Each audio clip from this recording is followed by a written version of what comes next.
الحمد لله نحمده ونستعينه ونستغفره ونعوذ بالله من شرور أنفسنا ومن سيئات أعمالنا من يهده الله فلا مضل له ومن يضلل فلا هادي له وأشهد أن لا إله إلا الله وحده لا شريك له وأشهد أن محمدًا عبده ورسوله أما بعد فإن خير الحديث كتاب الله وخير الهدي هدي محمد صلى الله عليه وسلم وشر الأمور محدثاتها وكل محدثة بدعة وكل بدعة ضلالة وكل ضلالة في النار.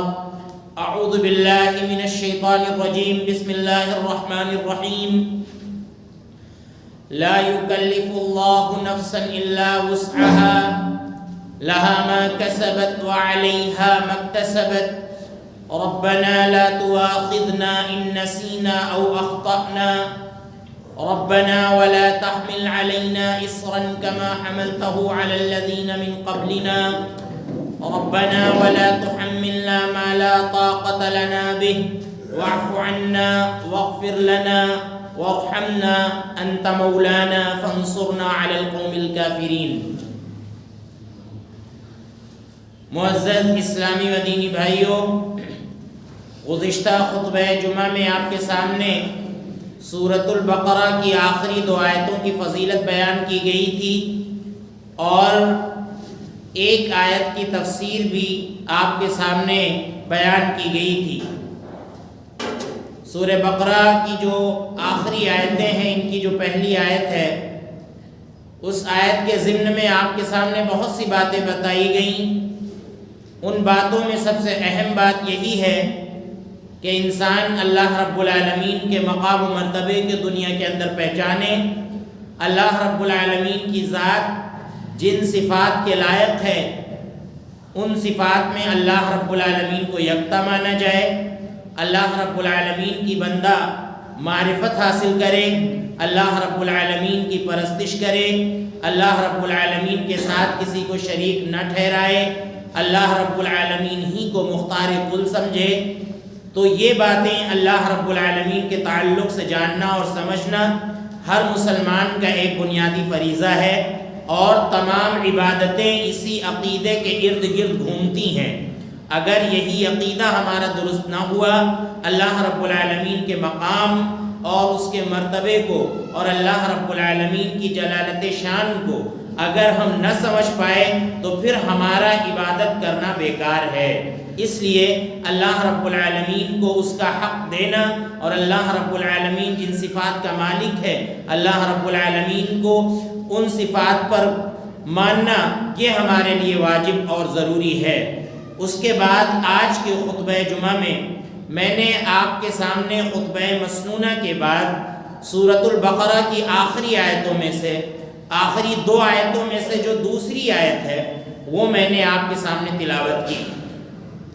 اس آیت کے اندر اللہ رب العالمین کے بہت سے احکامات ہیں اور مفسرین نے بڑی باریکیاں بیان کی ہیں، اور اسی طرح سے جیسا کہ فضیلت کے ضمن میں آپ کے سامنے بیان کیا گیا تھا کہ اگر ان صورتوں کی اور ان آیات کی ہم جو بھی آیت پڑھتے ہیں، جو بھی ہر کس کا ہم تلاوت کرتے ہیں، اللہ رب العالمین اسے ہم کو عطا فرماتا ہے.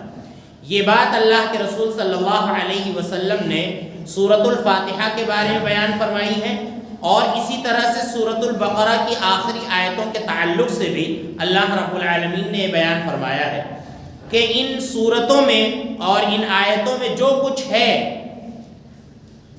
بندہ ان کا اللہ رب العالمین سے جب سوال کرتا ہے تو اللہ رب العالمین وہ چیز بندے کو ضرور عطا فرماتا ہے. جیسا کہ سورۃ الفاتحہ کے آدھے حصے میں بندہ اللہ رب العالمین سے سوال کرتا ہے، اللہ رب العالمین سے ہدایت مانگتا ہے، تو اللہ رب العالمین اسے ہدایت ضرور عطا فرماتا ہے. اللہ تعالیٰ اسے سیدھا راستہ ضرور دکھاتا ہے، اور گمراہی کے راستے سے اللہ رب العالمین ایسے انسان کو ضرور محفوظ رکھتا ہے. شرط یہ ہے کہ اللہ رب العالمین پر کامل یقین رکھتے ہوئے اللہ رب العالمین سے وہ ساری چیزیں مانگی جائیں۔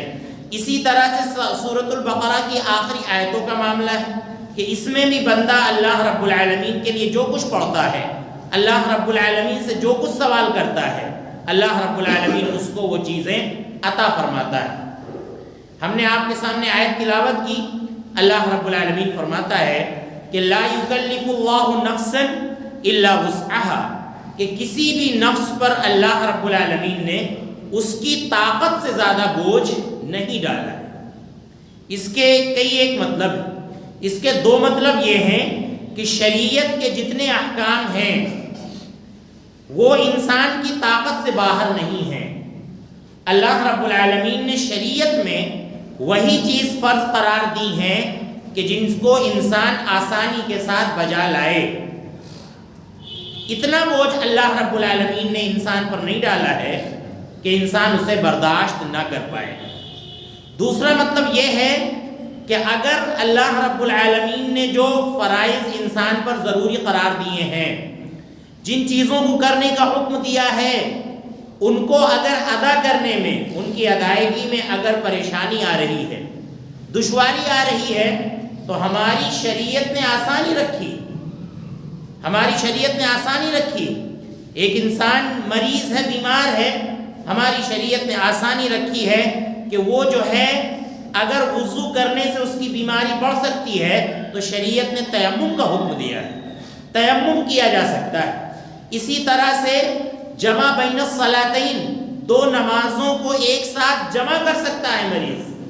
اگر اسے پریشانی ہوتی ہے بار بار وضو کرنے میں اور دیر تک اس کا وضو باقی نہیں رہ پاتا ہے، کوئی دقت اور کوئی پریشانی ہے، تو ابن عباس رضی اللہ عنہ کی حدیث میں ہے کہ اللہ کے رسول صلی اللہ علیہ وسلم نے مدینے کے اندر حالت قیام میں دو نمازوں کو جمع کیا۔ اور ابن عباس رضی اللہ عنہ سے جب پوچھا گیا کہ لما فعل هذا، اللہ کے رسول صلی اللہ علیہ وسلم نے ایسا کیوں کیا، تو ابن عباس رضی اللہ عنہ فرماتے ہیں اللہ کے نبی صلی اللہ علیہ وسلم نے ایسا اس لیے کیا کہ آپ اپنی امت کو حرج اور تنگی میں نہ ڈالیں۔ کبھی بھی ایسا موقع آ جائے، ایسی کوئی پریشانی آ جائے، ایسی کوئی دقت آ جائے تو انسان نمازوں کو جمع کر سکتا ہے، یعنی ظہر کے وقت میں ظہر اور عصر کی نماز، یا عصر کے وقت میں ظہر اور عصر کی نماز، اور اسی طرح سے مغرب کے وقت میں مغرب اور عشاء کی نماز، یا عشاء کے وقت میں مغرب اور عشاء کی نماز پڑھ سکتا ہے۔ شریعت نے سہولت دے رکھی ہے، سفر میں بھی ایسا کر سکتا ہے، اور حضر میں اگر کوئی ایسی پریشانی ہے تو اللہ کے رسول صلی اللہ علیہ وسلم نے اجازت دے رکھی ہے۔ اسی طرح سے آپ دیکھیے سفر میں طویل نماز کی وجہ سے انسان پر دشواری آ سکتی ہے، شریعت نے رخصت دے رکھی ہے کہ انسان طویل اور لمبی نماز اگر نہیں پڑھ سکتا تو شریعت کے اندر قصر کا حکم ہے کہ 4 رکعت والی نماز کو آپ 2 رکعت کر کے پڑھ سکتے ہیں، ان کو 2 رکعت پڑھ سکتے ہیں۔ اور جیسا کہ حدیث میں ہے کہ سفر میں 2 ہی رکعت فرض کی ہے اللہ نے۔ اگر آپ حقیقت میں مسافر ہیں اور اتنا لمبا اگر آپ سفر کر رہے ہیں کہ آپ مسافر اپنے آپ کو سمجھ رہے ہیں، شریعت نے اجازت دے رکھی ہے کہ آپ قصر کر سکتے ہیں۔ اسی طرح سے آپ دیکھیے ایک صحابی عمران بن حسین رضی اللہ عنہ اللہ کے نبی کی خدمت میں حاضر ہوئے اور ان کو بواسیر کا مرض تھا۔ انہوں نے آ کر اللہ کے نبی صلی اللہ علیہ وسلم سے کہا کہ اے نبی صلی اللہ علیہ وسلم، کانت بھی بواسیر فکیف اصلی، کہ مجھے بواسیر کا مرض ہے، میں کیسے نماز پڑھوں؟ اللہ کے نبی صلی اللہ علیہ وسلم نے ان سے کہا صلی قائما، کہ اے عمران کھڑے ہو کر نماز پڑھو، فإن لم تستطع فقاعدا، اور اگر کھڑے ہو کر طاقت نہیں رکھتے ہو تو بیٹھ کر نماز پڑھو، اور اگر بیٹھ کر بھی نماز نہیں پڑھ سکتے ہو تو پہلو کے بل نماز پڑھو، اور اگر پہلو کے بل بھی نماز نہیں پڑھ سکتے ہو تو اشارے سے نماز پڑھو۔ یہ شریعت کی آسانیاں ہیں۔ اب کوئی شخص کھڑا نہیں ہو سکتا ہے تو شریعت نے اس بات کا اس کو ہرگز مکلف نہیں بنایا کہ وہ کھڑے ہو کر ہی نماز پڑھے، چاہے جیسے نماز پڑھے کھڑے ہو کر پڑھے، شریعت نے اس بات کا مکلف نہیں بنایا ہے۔ کھڑا نہیں ہو سکتا ہے، بیٹھ کر نماز پڑھ سکتا ہے، بیٹھ کر نہیں پڑھ سکتا ہے، لیٹ کر نماز پڑھ سکتا ہے، اور لیٹ کر بھی اس سے اشارہ نہیں ہو پا رہا ہے تو پھر وہ اشارے سے نماز پڑھ سکتا ہے۔ یہ ہماری شریعت نے آسانی دے رکھی ہے۔ لا یکلف اللہ نفسا الا وسعها، اللہ رب العالمین نے نفس پر اتنا بار نہیں ڈالا ہے کہ وہ برداشت نہ کر پائے۔ شریعت میں روزہ رکھنے میں دشواری ہو سکتی ہے، اللہ رب العالمین نے فرمایا کہ فعدۃ من ایام اخر، اگر کوئی بیماری کی وجہ سے یا سفر کی وجہ سے روزہ نہیں رکھ پا رہا ہے تو اس کو چھوڑنے کی اجازت ہے۔ صحابی فرماتے ہیں کہ ہم لوگ اللہ کے نبی کے زمانے میں سفر کرتے تھے رمضان میں، ہم میں سے بعض لوگ ہوتے تھے جو روزہ رکھتے تھے اور بعض لوگ ہوتے تھے جو روزہ نہیں رکھتے تھے، وہ بعد میں ان کی قضا کر لیا کرتے تھے۔ تو اللہ رب العالمین نے فرمایا کہ فعدۃ من ایام اخر، وہ دوسرے دنوں میں روزے رکھ سکتے ہیں رمضان مبارک کے بعد۔ تو یہ سب شریعت کی آسانیاں ہیں۔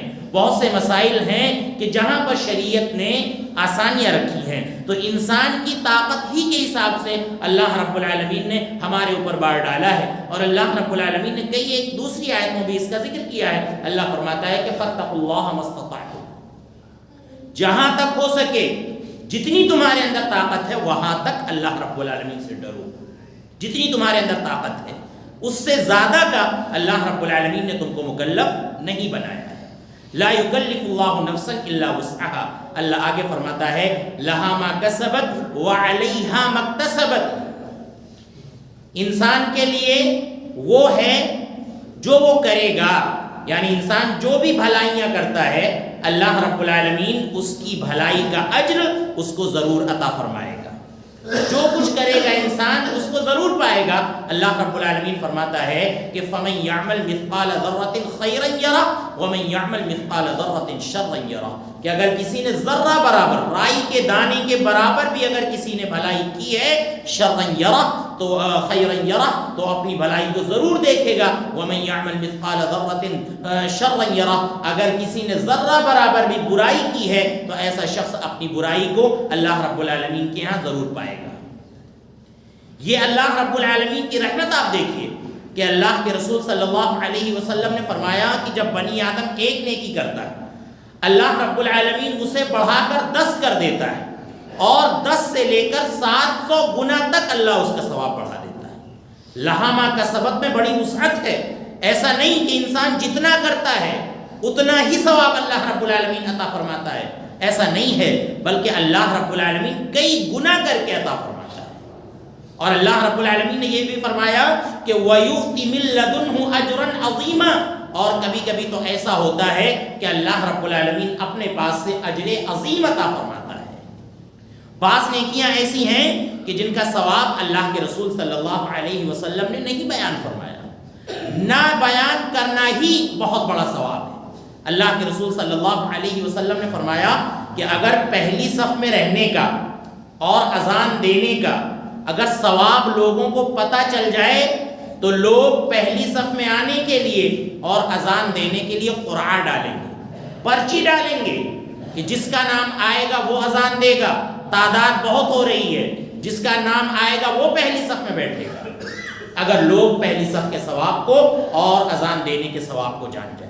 تو ثواب نہیں بیان کیا گیا تو یہی بہت بڑا ثواب ہے، کتنا اجر اللہ رب العالمین عطا فرما دے گا کچھ نہیں کہا جا سکتا۔ تو لہا ما کسبت وعلیہا ما اکتسبت، اور انسان کو اس چیز کا گناہ بھی ملتا ہے جو وہ کرتا ہے، اس چیز کا اس کو گناہ بھی ملتا ہے جو وہ کرتا ہے۔ اور اس کے لیے دیکھیے اللہ رب العالمین نے کتنی بڑی سہولت رکھی ہے کہ انسان کے سارے گناہ اسی وقت لکھے جاتے ہیں کہ گناہ کرنے کے بعد وہ توبہ نہ کرے، اس کی سزا اسی وقت مقرر کی جاتی ہے کہ گناہ کرنے کے بعد وہ توبہ نہ کرے۔ ورنہ اللہ رب العالمین کا قانون اور اللہ رب العالمین کا ضابطہ یہ ہے کہ اگر کفر اور شرک سے بھی انسان اگر توبہ کر لیتا ہے، یہی نہیں بلکہ اللہ رب العالمین کا ضابطہ یہ ہے کہ موت آنے سے پہلے روح نکلنے سے پہلے، تھوڑا سا پہلے، زندگی بھر اگر کوئی انسان کافر رہا، اگر تھوڑی دیر پہلے اس کو اسلام سمجھ میں آ گیا، ایمان سمجھ میں آ گیا، ایمان لے آتا ہے، اللہ رب العالمین کو تسلیم کر لیتا ہے معبود، اور شرک و بدعت سے توبہ کر لیتا ہے، پچھلی زندگی سے توبہ کر لیتا ہے، اللہ رب العالمین اس کے تمام گناہوں کو معاف کر دیتا ہے۔ تو لہا ما کسبت وعلیہا ما اکتسبت، انسان کے لیے اس کا گناہ بھی لکھا جاتا ہے اور اس کا وبال بھی اس کے اوپر ہوتا ہے۔ اسی لیے میرے بھائیوں، ہم سے جب بھی خطا سرزد ہو جائے، جب بھی گناہ ہو جائے، اللہ کے نبی صلی اللہ علیہ وسلم نے فرمایا کل بنی آدم خطاء وخیر الخطائین التوابون، کہ سارے بنی آدم کے جتنے بھی بیٹے ہیں آدم کی ساری اولادیں خطا کار ہیں. وخیر الخطائین التوابون، اور ان خطا کاروں میں سب سے اچھے وہ ہیں جو اللہ رب العالمین سے توبہ کرتے ہیں. اس لیے ہمارے گناہ لکھے جا رہے ہیں، ہماری نیکیاں بھی لکھی جا رہی ہیں. کوشش یہ کریں کہ جیسے اللہ رب العالمین فرماتا ہے ان الحسنات یذھبن السیئات، کہ نیکیاں جو ہوتی ہیں، بھلائیاں جو ہوتی ہیں، یہ انسان کے گناہوں کو مٹا دیتی ہیں. اسی لیے جب بھی ہم سے گناہ ہو جائے اللہ فرماتا ہے والذین اذا فعلوا فاحشۃ او ظلموا انفسهم ذکروا اللہ، کہ مومن تو وہ ہوتے ہیں کہ جب ان سے کوئی بے حیائی کا کام یا برا کام سرزد ہو جاتا ہے تو فوراً وہ اللہ رب العالمین کو یاد کرتے ہیں، اللہ رب العالمین سے استغفار کرتے ہیں، اللہ رب العالمین ان کے گناہوں کو معاف کر دیتا ہے. تو گناہ سب سے ہوتے ہیں، لیکن گنہگاروں میں سب سے اچھے وہ ہیں. اللہ کے نبی نے فرمایا کہ جو توبہ کرنے والے ہوتے ہیں تو لہا ما کسبت وعلیہا ما اکتسبت. آگے اللہ نے کہا ربنا لا تؤاخذنا ان نسینا او اخطأنا، اے اللہ تو ہماری اس چیز کی پکڑ مت کرنا کہ جو کام ہم بھولے سے کر جائیں. اے اللہ تو اس کا مواخذہ نہ کرنا. اگر ہم سے بھولے سے کوئی کام ہو جائے تو اے اللہ اس کا مواخذہ نہ کرنا، اس کو معاف کر دینا. اب آپ دیکھیے بھول کی دو قسمیں ہیں.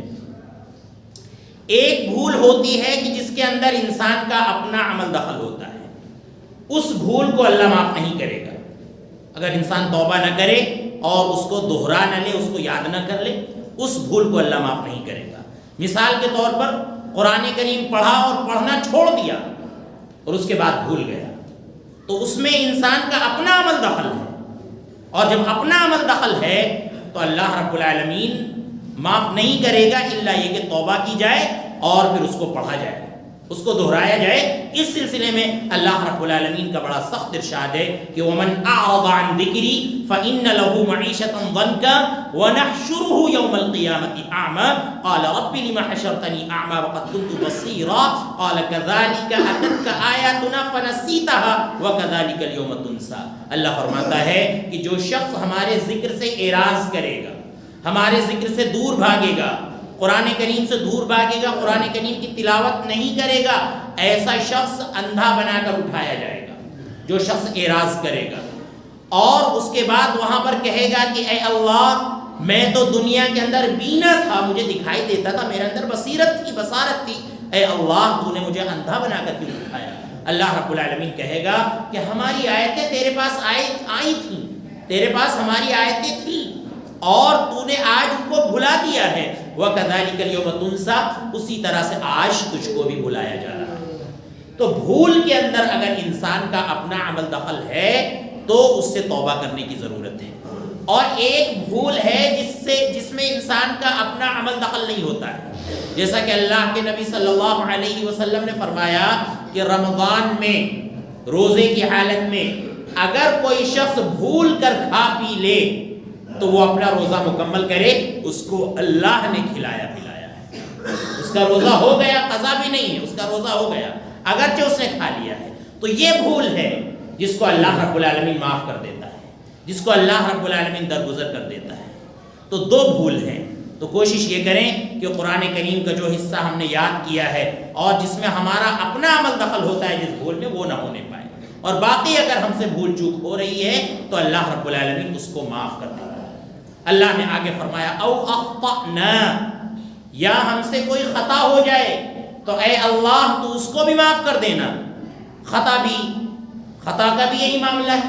خطا غلطی کو کہتے ہیں. غلطی کا مطلب یہ ہے کہ جان بوجھ کے کر کے ایک کام کیا جاتا ہے اور ایک کام انسان سے ہو جاتا ہے غلطی سے، تو دونوں میں فرق ہے. یہاں تک کہ قتل کے بارے میں اللہ رب العالمین نے فرمایا کہ ایک مومن دوسرے مومن کو جان بوجھ کر قتل نہیں کر سکتا، غلطی سے ہی قتل کر سکتا ہے. کہ مار رہا تھا کسی جانور کو اور غلطی سے گولی لگ گئی کسی کو تو وہ مر گیا، اس کو کہتے ہیں قتل خطا. اللہ رب العالمین نے اس کی سزا مقرر کی ہے کہ ایک غلام کو آزاد کیا جائے اگر غلطی سے قتل ہو جائے، اور اگر توبہ کر لیا اور ایک غلام آزاد کر لیا تو اس کے اوپر کوئی گناہ نہیں ہوگا.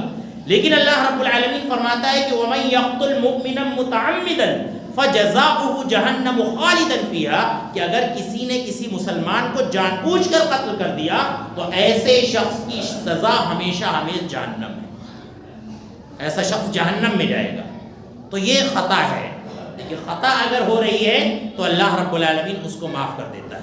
اور جان بوجھ کر اگر کوئی کام کیا جا رہا ہے تو اللہ رب العالمین اس کا مواخذہ کرے گا. تو خطا کو بھی اللہ رب العالمین درگزر کر دیتا ہے, معاف کر دیتا ہے. اب خطا میں مفسرین نے ہماری قسموں کو بھی شمار کیا. قسمیں 3 طرح کی ہوتی ہیں. ایک قسم ہوتی ہے جو انسان بات بات میں کھاتا رہتا ہے, تو اس کا انسان عادی ہو جاتا ہے. واللہ ہم نے ایسا نہیں کیا, اللہ کی قسم ہم نے ایسا نہیں کیا, قسم با خدا, یا اس طرح کے الفاظ زبان سے ادا کرتا رہتا ہے. تو اللہ رب العالمین فرماتا ہے لا یؤاخذکم اللہ باللغو فی ایمانکم. اس طرح کی جو قسمیں انسان کھاتا ہے اللہ رب العالمین ان کا مواخذہ نہیں کرے گا. وہ غلطی سے انسان کھا لیتا ہے. لیکن اگر پختہ قسم کھائی ہے کسی نے, پختہ قسم کھائی ہے کسی چیز کو موقت کرنے کے لیے, پختہ کرنے کے لیے کہ اللہ کی قسم ہمارا سامان ایسا ایسا ہے, اللہ کی قسم ہمارے سامان کے اندر ایسی ایسی اچھائیاں ہیں, یا اللہ کی قسم میں کل ضرور سفر کروں گا, تو یہ یمین معقدہ ہے. اگر یہ قسم آپ توڑ رہے ہیں تو اس پہ کفارہ دینا ہوگا, اس پر کفارہ دینا ہوگا. آپ کو کفارے کا ذکر قرآن کریم کے اندر موجود ہے, بہرحال یہ موضوع نہیں ہے. تو موضوع یہ ہے کہ جو ہم قسم بات بات میں کھاتے رہتے ہیں یہ بھی انسان غلطی سے کھاتا ہے, تو اللہ رب العالمین ان کو بھی معاف کر دے گا. ویسے جو ہے بچنا چاہیے. اللہ رب العالمین فرماتا ہے کہ وَلَا تَجْعَلُوا اللَّهَ عُرْضَةً لِأَيْمَانِكُمْ. اللہ رب العالمین کے نام کو اپنی قسموں کے لیے اوڑھنا بچھونا نہ بناؤ کہ بات بات میں قسمیں کھاتے رہو. اس سے پرہیز کرنا چاہیے. لیکن اگر عادتاً کوئی اس طرح سے کھا رہا ہے قسم تو اللہ رب العالمین اس سے درگزر کر دے گا. اور اسی طرح سے ایک جھوٹی قسم ہوتی, یمین غموس جسے بولتے ہیں, وہ قسم اگر کوئی کھا رہا ہے تو وہ کبیرہ گناہ ہے. وہ کبیرہ گناہ ہے اور بہت بڑا گناہ ہے. اگر انسان اس سے توبہ نہیں کرتا ہے اور اس سے بچتا نہیں ہے تو اللہ رب العالمین اس کو زبردست سزا دے گا اور زبردست عذاب دے گا. تو ربنا لا تؤاخذنا ان نسینا او اخطأنا ربنا ولا تحمل علينا اصرا كما حملته على الذين من قبلنا.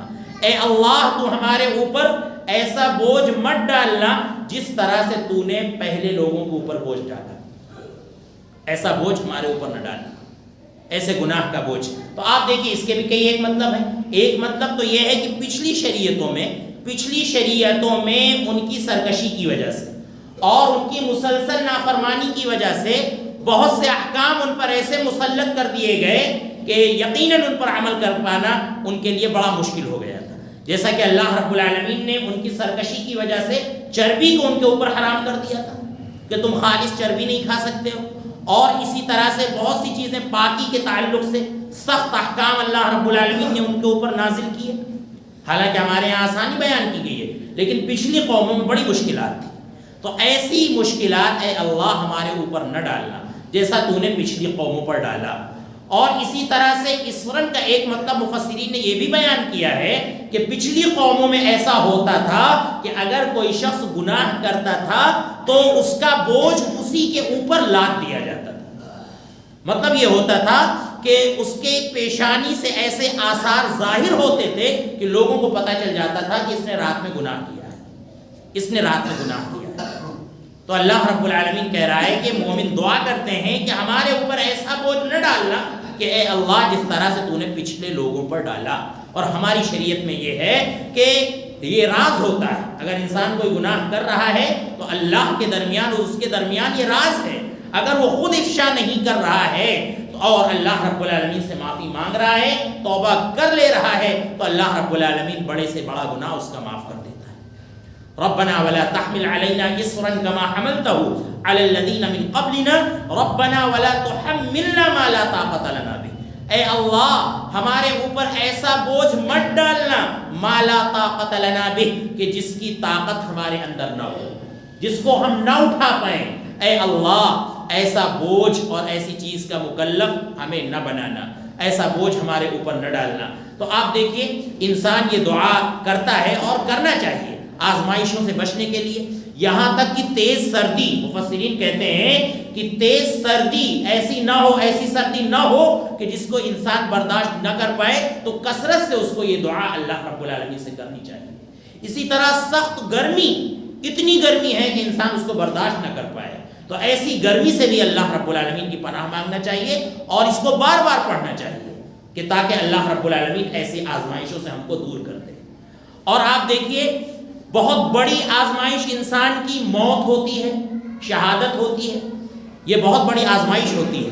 آپ دیکھیے شہادت، میدان جہاد میں کود کر دشمنوں سے برسر پیکار ہونا، ان سے لڑنا، یقیناً یہ بہت بڑی سمجھ لیجیے، اس میں ہمت جٹانے کی انسان کو ضرورت پڑتی ہے۔ اور اگر ہمت اور حوصلہ نہ ہو اور انسان کے دل کے اندر اگر طاقت نہ ہو، دل مضبوط نہ ہو، تو یقیناً وہ یہ کام نہیں کر سکتا ہے۔ بڑی ہمت چاہیے۔ اور جب انسان اس بوجھ کو اٹھا لیتا ہے، شہادت کے بوجھ کو، تو اللہ رب العالمین اس کو کیا ہے، بے شمار ثواب عطا فرماتا ہے۔ یہاں تک کہ اللہ رب العالمین نے فرمایا کہ عام مردوں کی طرح ان کو مت سمجھو جو اللہ رب العالمین کے راستے میں قتل کیے گئے، شہید کیے گئے، ان کو عام مردوں کی طرح مت سمجھو، بل احیاء، بلکہ وہ زندہ ہیں۔ اللہ رب العالمین کے ہاں وہ زندہ ہیں، جنت میں گھوم ٹہل رہے ہیں۔ احیاء عند ربهم یرزقون، اللہ رب العالمین کے پاس ان کو رزق دیا جا رہا ہے۔ ایسی چیز جب بندے نے برداشت کی تو اللہ رب العالمین نے بے شمار اس کو اجر عطا فرمایا۔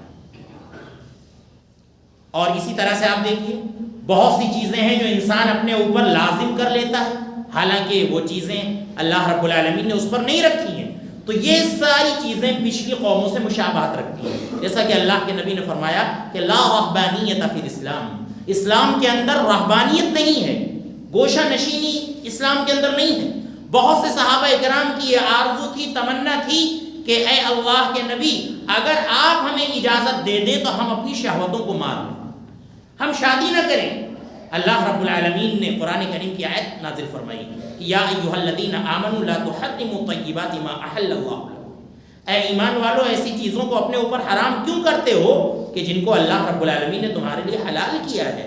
اللہ کے نبی کو جب یہ بات معلوم ہوئی تو اللہ کے نبی نے کہا کہ تم میں سب سے زیادہ ڈرنے والا اللہ سے میں ہوں، میں شادی بھی کرتا ہوں، میں رات میں سوتا بھی ہوں، نماز بھی پڑھتا ہوں، میں روزے بھی رکھتا ہوں اور نہیں بھی رکھتا ہوں، لہذا اپنے اوپر اتنا بوجھ نہ ڈالو کہ اس کو برداشت نہ کر پاؤ، اور بلا وجہ اپنے آپ کو ایسی چیز کا مکلف نہ بناؤ۔